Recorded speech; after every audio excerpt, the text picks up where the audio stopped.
Okay, hello everybody. My name is Brandon Sierra. Today we're going to be doing a short overview video of project planning, just some of the basics, so that we can get our feet wet and develop a basic understanding of project planning. So let's start with some statistical perspectives related to project planning. As you can see, 97% of organizations believe project planning is critical to business success. It's a really staggering number, and just about everybody.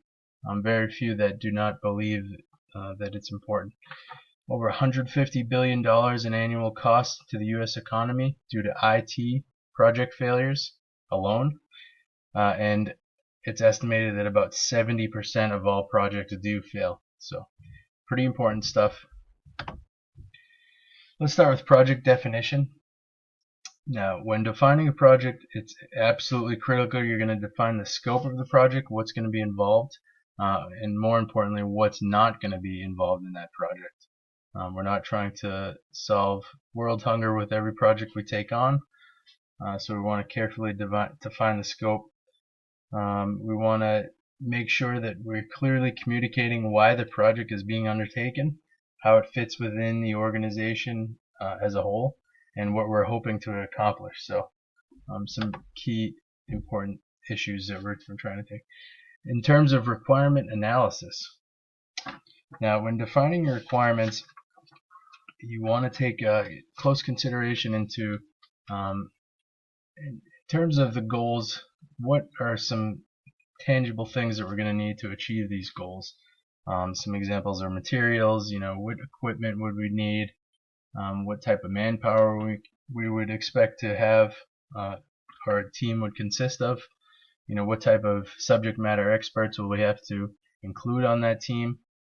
Just some general idea of what we're going to need in order to get the job done. Here's a quote that I really liked from Aristotle related to project requirements. It says, first, have a definite, clear, practical ideal, a goal, an objective. Second, have the necessary means to achieve your ends, wisdom, money, materials, and methods. Third, adjust all your means to that end. And I thought this was especially important because it really shows us how long this practice of project planning and project management has been implemented, and the importance that it's held throughout really human history.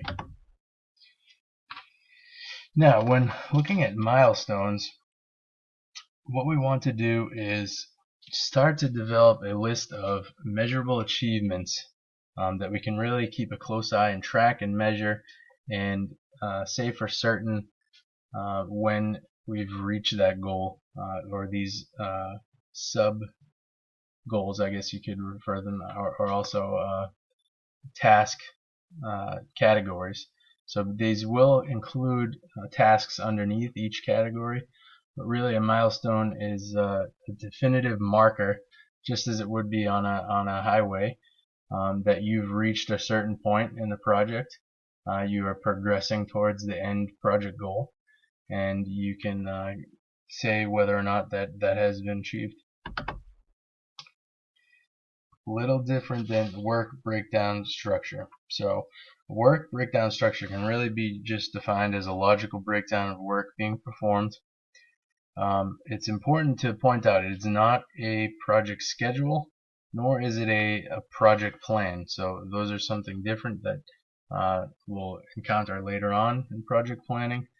It is somewhat related, but it's not as clear cut as those, and not as written in stone, I guess you could say. And so we want to understand that it's the foundation of developing a realistic schedule. So it is critical later on down the road to have these items in place and see what tasks are underlying in a or as they relate to each milestone. And really it's about assigning accountability and responsibility for who is going to be taking on each task. When it comes to estimating time and budget, there's several different approaches that you can take. Some place more emphasis on fast to produce an estimate, while others may be more comprehensive, may take more time. However, they may generate a more accurate number in terms of budget, project budget, or and also the amount of time that a certain task or a compilation of tasks may take in producing the final outcome and the projected dates, and those types of numbers. So there's a couple of different ways depending on the needs of the project and the urgency of the project to get started.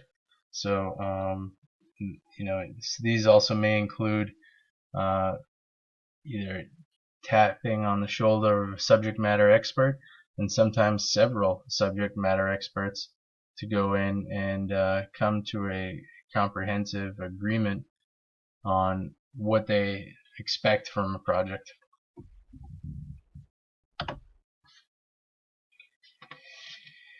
Now, every single project you're going to encounter and every project that you'll take on has some level of risk. It's pretty much unavoidable.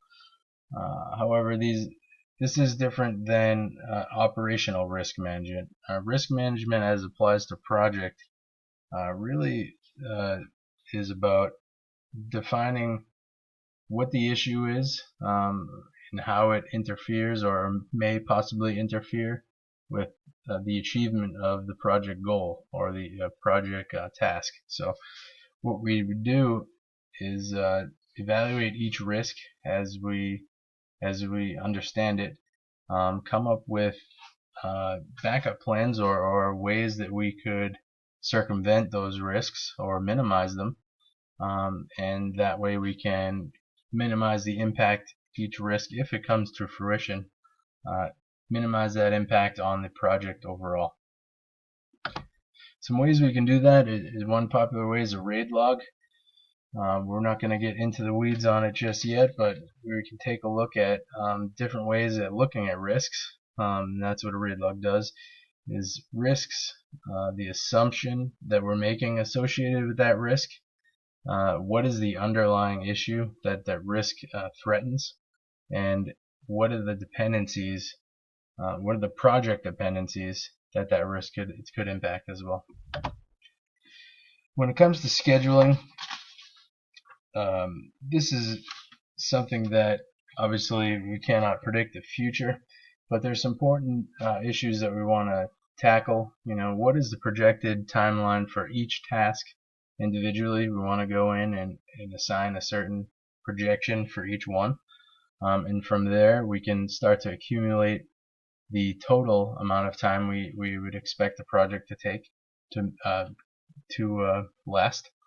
And from there we can go either further once we have determined the dependency of each task. And what that means is you can't build a house without first laying a cement foundation, so therefore the cement foundation would have to be completed entirely before you could begin the wood framing above it.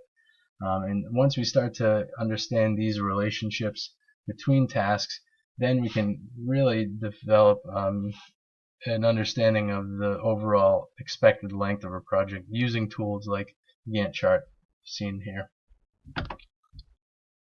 Some other project management tools and resources that are commonly used include Project Libre, very similar, basically just the open source version of Microsoft Project Management.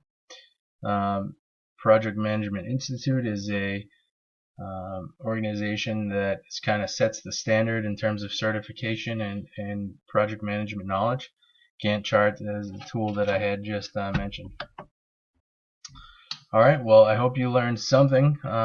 Email me any questions that you may have about the presentation or about project management in general. Thank you very much.